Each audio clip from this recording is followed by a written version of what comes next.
Tanjung Priuk merupakan pelabuhan paling terkenal di Indonesia. Tanjung Priuk juga menjadi kawasan terpenting di Jakarta Utara. Hal ini tak lain karena pelabuhan di sana sudah beroperasi sejak zaman Hindia Belanda. Bahkan konon, pelabuhan Tanjung Priuk sudah ada sejak zaman prasejarah atau zaman penyebaran agama Hindu. Namun, Tanjung Priuk baru benar-benar dikembangkan menjadi kawasan pelabuhan komersial pada akhir abad ke-18. Belanda mengembangkan Tanjung Priuk sebagai pelabuhan baru di Batavia, menggantikan pelabuhan Sunda Kelapa yang sudah berada tepat di sebelah barat. Saat itu, kondisi pelabuhan Sunda Kelapa sangat sempit untuk menampung peningkatan lalu lintas perniagaan di sana. Pelabuhan baru pun dibangun pada 1807 oleh Gubernur Jenderal Johan Wilhelm van Lensburg. Ia juga membangun fasilitas untuk menunjang aktivitas pelabuhan. Di antaranya stasiun kereta Tanjung Priuk yang dibangun pada tahun 1914. Dulu, sebelum ada pelabuhan Tanjung Priuk, kapal-kapal harus membongkar muatannya, lalu barang-barangnya dibawa dengan perahu sepanjang muara Ciliwung dari dan menuju Kota Lama.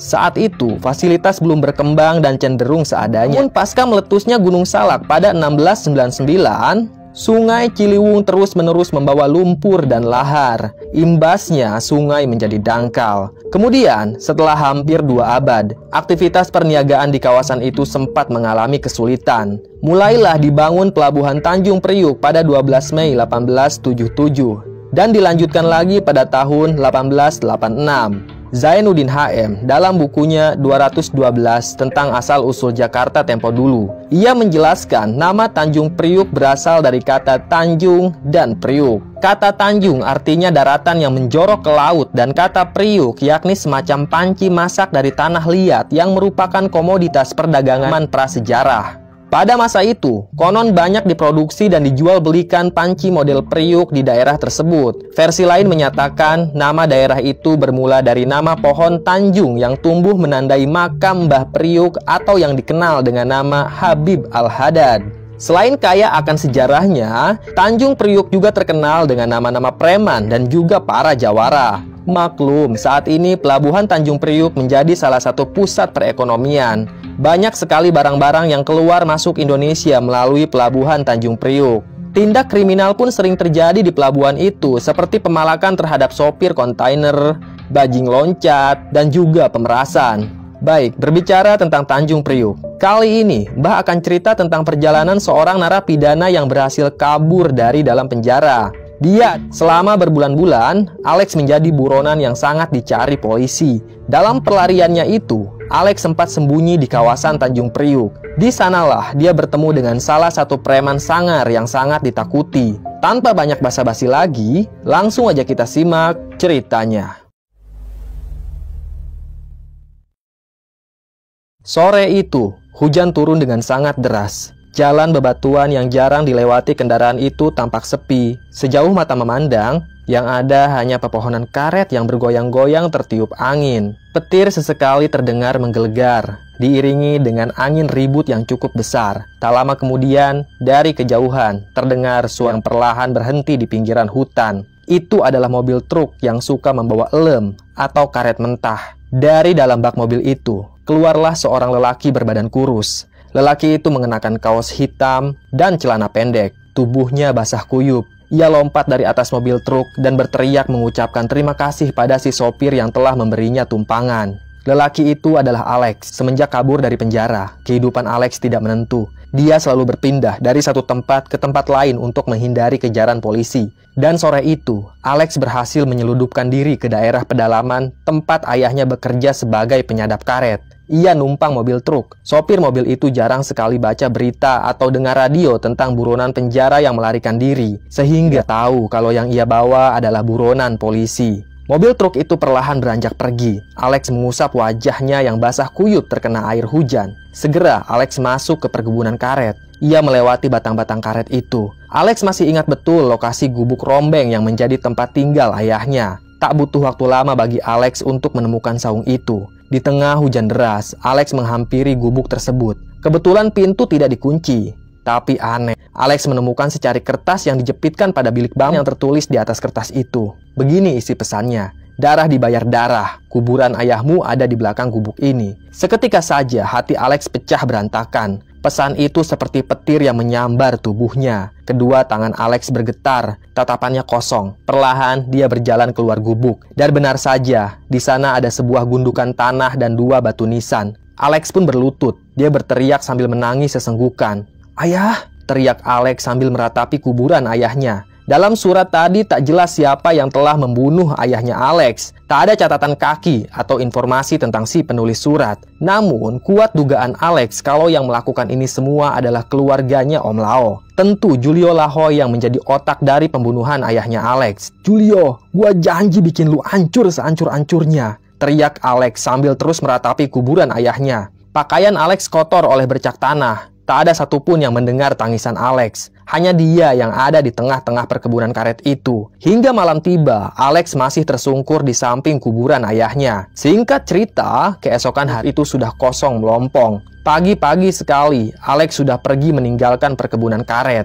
Gundukan tanah berbatu nisan itu Alex taburi dengan kembang seadanya. Sebelum pergi, Alex sempat mencium batu nisan ayahnya. Ada dendam yang harus terbalaskan. Alex akan pergi ke Jakarta untuk melancarkan teror terhadap keluarga Om Lao. Di sisi lain, Alex juga harus berhati-hati karena dia adalah seorang buronan polisi. Kali ini, Alex tidak mau melibatkan rekan-rekan premannya seperti Bang Tigor dan Yusi. Alex merasa ini adalah tanggung jawab sendiri untuk balas dendam.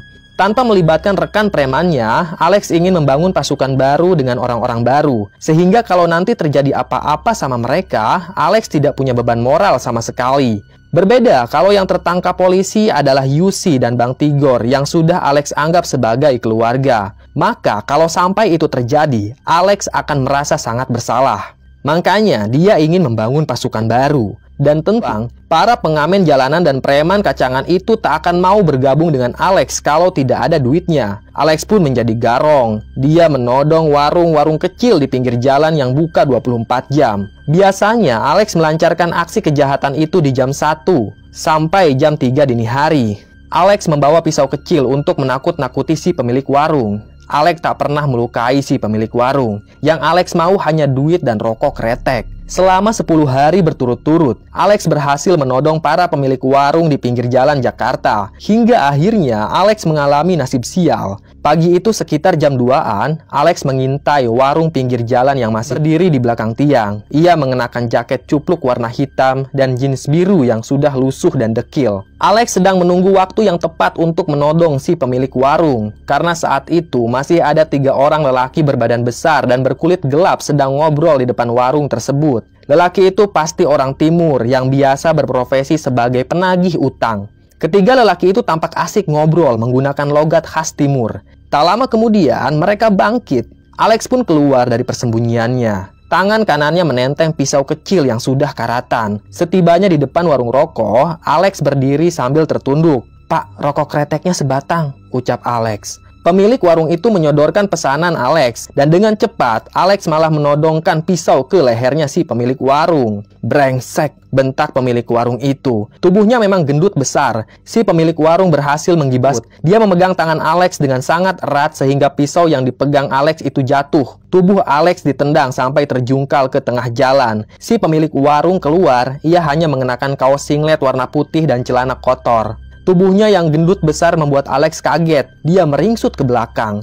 Lelaki bertubuh besar itu menendang Alex dan menghajarnya sampai babak belur. Alex sempat melawan, tapi tenaga lelaki gendut itu sangat besar. Setelah babak belur, Alex dibiarkan pergi begitu saja. Lelaki gendut itu tidak mau ribet. Dia tidak mau lapor polisi. Lagi pula, ia sudah puas memukuli Alex. Alex berjalan dengan sempoyongan. Dia masuk. Di gang itu ada kontrakan kumuh yang sempit. Di sanalah Alex bersembunyi. Tak ada yang mengenali Alex karena dia selalu mengenakan topi atau cupluk jaket. Setiap hari, Alex juga mengenakan kumis palsu dan kacamata agar tidak mudah dikenali. Di dalam kontrakan yang kecil itu, Alex meringis kesakitan menahan luka di sekujur tubuhnya. Kemudian, dia membasuh wajahnya yang babak belur itu lalu mencoba untuk membaringkan diri di atas tempat tidur. Baru kali ini, Alex kalah duel. Perlu diakui kalau si pemilik warung bukanlah orang sembarangan. Pukulan dan tendangannya sangat kuat membuat Alex tak berdaya. Keesokan harinya, Alex memutuskan untuk berhenti menodong warung karena uang yang didapat Alex ini tidak seberapa, tapi risikonya sangat besar. Masih untung semalam Alex hanya dipukul oleh satu orang saja. Coba kalau dipukuli sama warga, pasti Alex tewas. Usai mandi, Alex berdiri di depan kaca. Dia hanya mengenakan celana kolor. Hari ini, dia punya rencana besar. Alex akan merampok bank. Tentu, yang ia incar adalah bank cabang yang tingkat pengamanannya rendah. Alex yakin dia pasti berhasil merampok bank itu, walaupun dia hanya sendirian. Alex mengambil uang yang ia simpan di bawah kasur. Itu adalah uang hasil todong-menodong. Jumlahnya cukup banyak. Ia mengambil uang itu secukupnya. Kemudian, Alex keluar dari kontrakan. Ia mengambil semua uang itu. Alex pun menyewa sebuah mobil dan seorang sopir. Itu menuju ke arah barat. Alex tahu betul lokasi bank cabang yang skalanya masih kecil. Penjagaan di bank itu juga tidak terlalu ketat. Tak lama kemudian, mobil yang ditumpangi Alex berhenti di sebuah bank. "Aku mau ke bank dulu ya, ngambil uang," kata Alex pada sopir. Si sopir pun mengangguk sambil tersenyum ramah. Alex turun dari mobil tersebut. Anehnya, dia tidak membawa senjata apapun. Entah apa rencana Alex sehingga dia berani merampok bank tanpa senjata apapun. Di depan bank itu hanya ada seorang satpam yang berjaga. Satpam dengan ramah mempersilakan Alex untuk masuk. Alex mengambil nomor antrian dan dengan santai dia duduk bersama para nasabah lainnya. Beberapa saat kemudian, nomor antrian Alex dipanggil oleh teller bank. Alex memasang wajah mengancam. Perlahan, dia mendekati teller bank itu dan menyerahkan selembar uang Rp5.000. Itu ada tulisan, "Ini perampokan." Kemudian, Alex membalikan kembali uang Rp5.000 itu. Dan di belakangnya juga ada tulisan, "Di luar, kami berjumlah 15 orang dan bawa senjata. Serahkan uang atau kalian mati."